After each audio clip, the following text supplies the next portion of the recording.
Shivaya Kurade Satchitananda Murtaye Nisprapanchaya Shantaya Niralambaya Tejase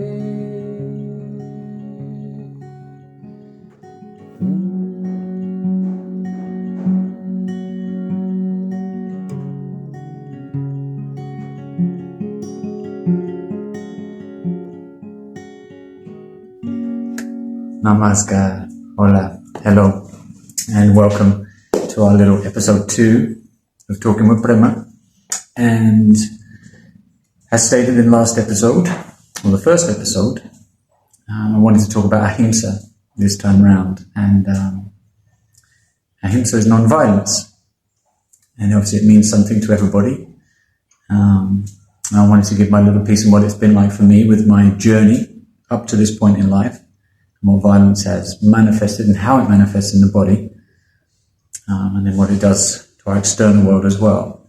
But as a beautiful gift, I've been gifted this journey to Guatemala, to Anandamaya ashram here in Guatemala City, in the outskirts. It's super beautiful here. And I'm here with Dada, Satyamitra, a beautiful close friend, and he's here.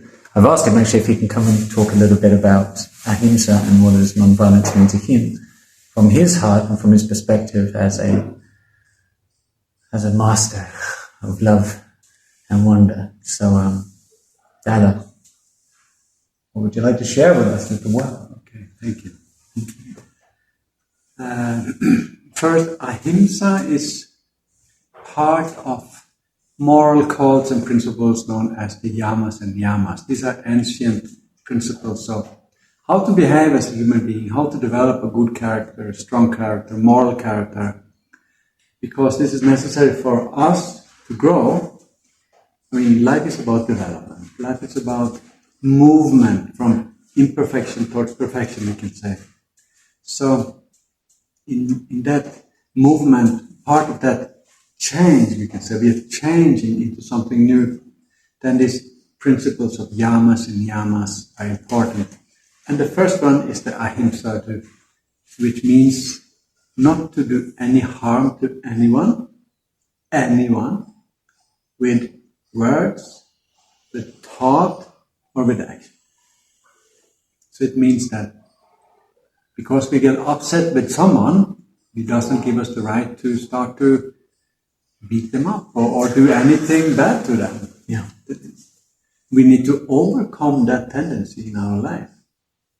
That is a tendency that creates a lot of problems, not just for ourselves, but for our environment. Anyone having violent tendencies, that is a problem. And then we must remember, every action starts in the mind. First we think, and then we act. If I think I want to do something, he's so annoying, he is so annoying. If you continue, I'm giving you a slap. First we think, then it manifests, then the action happens.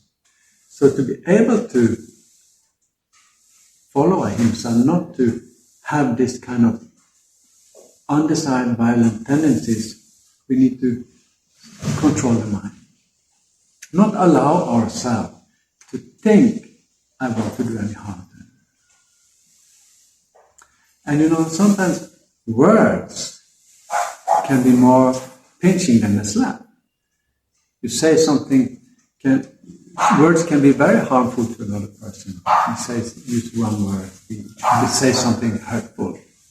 The person can be depressed for months and forever just by words. Sure. We are sensitive beings, and that's something we have to keep in mind. So, in short, that is the principle of Ahimsa. Okay, so I kind of feel like I want to ask you a question. How can we, us as individuals, what do we need to do Or how can we approach it so that we start to get rid of this violent tendency that seems to be very innate in us? From your perspective, how would we approach that?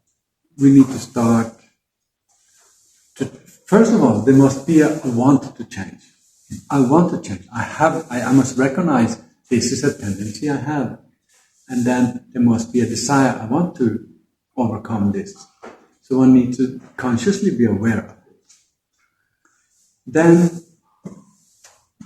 but for some people, they want to change in certain ways, but they feel difficult to change. But those who do regular meditation follow a certain style of discipline, then that gives strength, that gives that mental power that is necessary for the change, for any change. In Sanskrit, meditation is something we often call it sadhana. Sadhana means to put effort. Put effort to change. So, from meditation, one gain a certain clarity, a certain power, mental power, and the capacity to self-reflect, become aware of my weaknesses, of my whatever tendency that is not good for myself, for my family, for my environment, for the society. Yeah. So the system of yoga, which has different elements, meditation, yama and niyama is the two first elements. It's the moral principles. Ahimsa is the first one of the yamas. So these yamas and the niyamas, I guess you will cover them one by one in the coming videos. Eventually, yes. Yeah. It's a lot. Yeah. And then we have asana, the yoga postures, working on the glands, working on the nervous system, that give a bit of help to develop a certain character, develop certain mental strength. Pranayama, breathing exercises, is part of it. Pratyahara dharana, this process of withdrawing the mind, concentration exercises so that we can meditate. Then next one is meditation itself. So these elements is what we call yoga, the system of yoga. All of these play an important part in developing that strength so that we can meditate and gain strength to work on it. Okay, so there you go.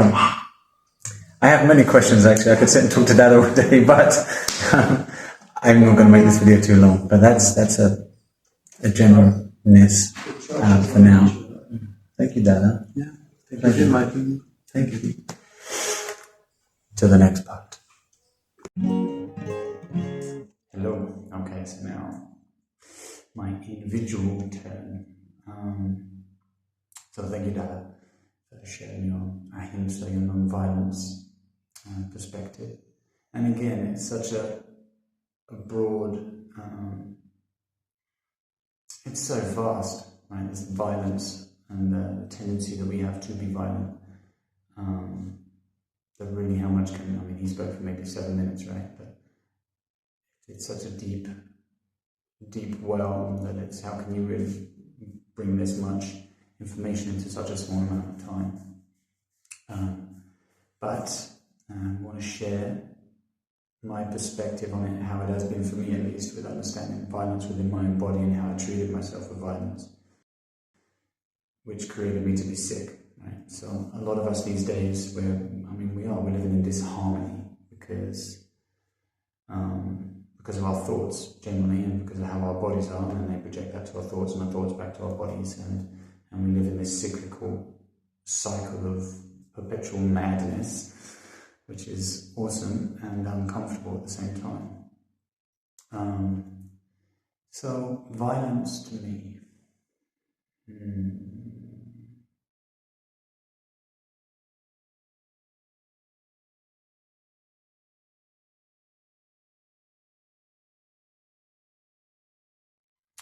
So, generally speaking, the way I've perceived it, or if I felt it for me, is violence for me came from a lack of self-worth, from this deep space of I don't fit, I don't belong, I shouldn't be here. So we all have, as humans, we have various past issues that we're ironing out softly and slowly but surely. Some with intention, some not, and some will just go for our lives just living out how we're living it, and we'll just stay stuck in our minds and I suck and this is terrible and I shouldn't do this and I shouldn't do that and that caused that and he did that to me. But it doesn't have to be that way, right? If you're like, you know what, I'm uncomfortable, I don't want to be in discomfort anymore, then you need to start seeking a solution to that. Why am I thinking these things? And more than not, a beautiful lady that I just met recently, she said that I don't say the things that I say to myself to other people. I can't even imagine that I would say that to somebody else. And, you know, it really resonated because the stuff I say to myself, not so much anymore, because now it's just, okay, it's just a thought, but it's not a thought with an attachment of I am really that bad, that type of person, that unwell, that miserable, self-worth-less person. But it's true, you know, so we say all these things to ourselves and then we don't say that to generally people, to our spouses, to our kids, and sometimes more than not we do. And that's actually how I think that truthfully, in my case, I had the most loving parents. I'm going to keep saying this and repeating this as the time goes through. I did, but they had their conditions too, and those conditions get passed on unintentionally, because if it was intentional then it just means it's evil, but they weren't evil, they were full of love. And they just do their best, right? And they did their best and they did an amazing job. But these things and these programs, if you will, and these conditions that we've all been born into, they become us. And especially if you're told time and time and time and time again that you're not doing a good enough job, that you should have done it better, you could be better, you should be better, I'm better than you, you suck, and all of those wonderful things that come with it. Over time, you just start to believe it to a point that, you know what, I don't even like living anymore, this sucks. And then it's the origin that becomes your reality, you know, and then you go through your life telling yourself these fantastical stories of you not being good enough, and then it starts to become your reality, and then people reaffirm that as you go through life. Your boss, you make a mistake, you're terrible, you're fired, you don't get a pay rise because you didn't do good enough, your wife or your husband left you because you're a terrible lover, endless things. But if we can start to sit down, meditate, sit down, take a deep breath, and we start to notice when you're getting pissed off. For me, the biggest triggers have been my kids. You know, my brothers and sisters will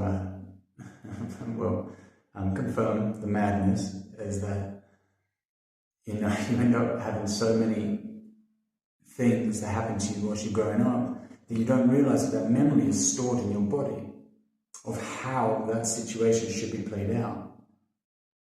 And then all of a sudden I've got a kid and he does something or she does something that makes me go, ooh, that really upset me. Well, why did that upset me, really, right?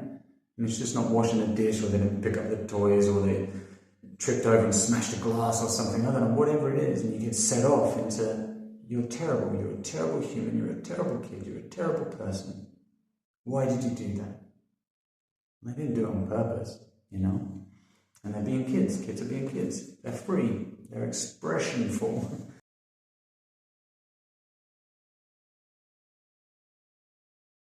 And we keep sucking that out of them to the point that their spirit starts to get diminished, and they start to shelter in and hide and become like God a little bit.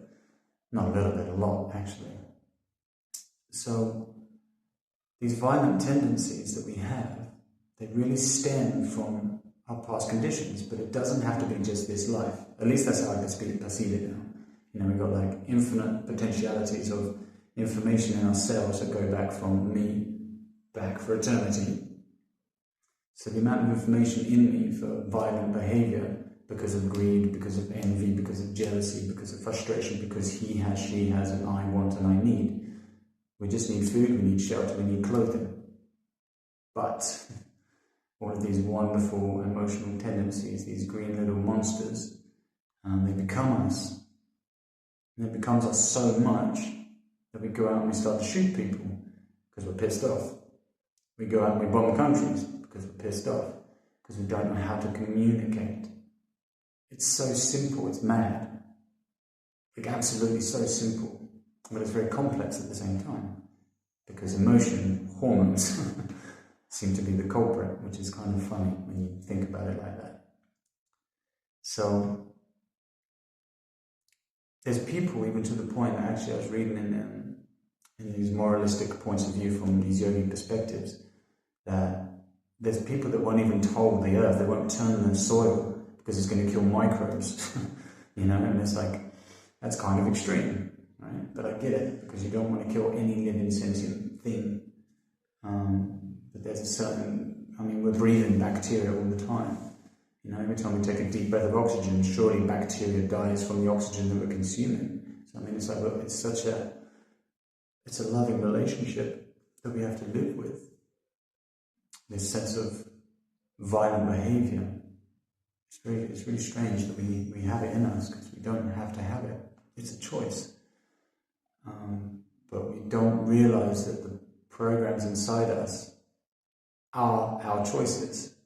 So we just reenact constantly. We're just actors, which again sounds kind of strange until you see the reality of that. That everything that I've learned from my environment, from being seen, from my parents, from my brothers, sisters, from my friends, from my neighbour, from the guy driving the car down the street that's screaming blue murder because the other guy cut him off. All of these things, they don't need to be in existence. They are, because that's how we've conditioned our society to live, because it stems from here first. So if I can go in, and we'll talk about this in another video, because these videos, it can't be too long because it becomes boring, it becomes repetitive, and it just sucks. But it's going to be a constant reminder, and then all of the things that we're going to talk about will come in, and eventually that will just become this one thing that makes sense, that everything is really coming from inside. So, got a couple more minutes. So our violent behaviors. So next time that you feel yourself, you're about to be triggered, it takes a while to get into tune with this, to be in touch with it. But for me, at the beginning, I was like, right, next time I'm not going to shout, because I've never hit my kids, but I am violent towards them with my actions, with my words. Not anymore. I would say almost 99% no, but I'm sure there's that 1% that goes every now and then, and that's whatever. We're learning. But I've never hit them, and I feel very special about that. But you get this sense just before you're going to do something wild, you'll feel it in the body, and then the thought will happen, and then you'll just do it. So if you can start to catch it, just catch it. That's the first part of the process. The fact that you felt something, ooh, you just made me feel something. Speak about it. Say, hey, look, you made me feel like this. This just happened. But it's not really them, it's actually you that's making you feel like that. They're just the consequence. No, their action was the consequence, or it becomes the consequence. So, pay attention. Be with your breath. Whenever it comes up, you feel it, just pause. It doesn't matter if your wife's screaming at you, or your husband's screaming at you, or whatever. If it's not physically violent, just like, take a stop. Before you say anything, before you reenact a situation that your body's learned already how to deal with. So when that comes up in that present moment, your body will just reenact it, it will just replay everything that it's ever learned in the past. Until you consciously take awareness of that, you grab it and you say, no more, I'm not going to do that anymore. Then you're going to sit and say, how am I going to do it? How would I love? If I truly had that expression of love in my heart right now for this situation, how would I want to interact with that other human, that animal, that whatever it is? How would I do that? Okay, it could be a long topic, but this has been 11 minutes with me. It was 7 minutes with Dada, and I think getting to 20 minutes is tops for now. So drop me some messages if you want to chat more. If you want my number, I'll give you my number. Let's chat properly, and then we can talk more. And then for the next video, I want to talk a little bit about the propensities in the body and how we can start to recognize them, exactly like the Ahimsa, the violence, and the violence within us and where it comes from, but how every emotion has the same origin. And we'll do a little bit of a asana practice too, stretching practice, just to start to bring a bit of awareness to our bodies. And I think that's it for now. Let's keep it simple. Let's go super slow. I'm not in any rush, but now the videos are started and I've got to keep going. So I'm excited as hell by this. It's beautiful. And take time for yourself. Love yourself. Stop hurting yourselves. That's it. Stop drinking alcohol. Booze is okay. I drank tons of it. Lay off it. You need your liver. It's down here on the right side, okay? Your kidneys, your pancreas. We need those things to work so we can have a nice, long, beautiful life. Just eat with intention for love and care. If you're going to smoke, smoke with love and intention. If you're going to drink, drink with love and intention. Eventually, the cleaner your body becomes, the cleaner your mind becomes, and then all the things that we call detriment, they start to leave our bodies. They start to leave us alone, and then we start to find peace. It's really quite fascinating. It's absolutely beautiful. I'm not there, but I would like to be there one day. That day is only now, so let's treat now as I'm peace. That's the only way it can be. So, until next Sunday, namaskar. Have a beautiful week, and I send you lots of love. And drop me messages. That's the only way that we can grow together. So I can share what I share, and if I don't know, I'll keep learning. So, much love. Thank you much.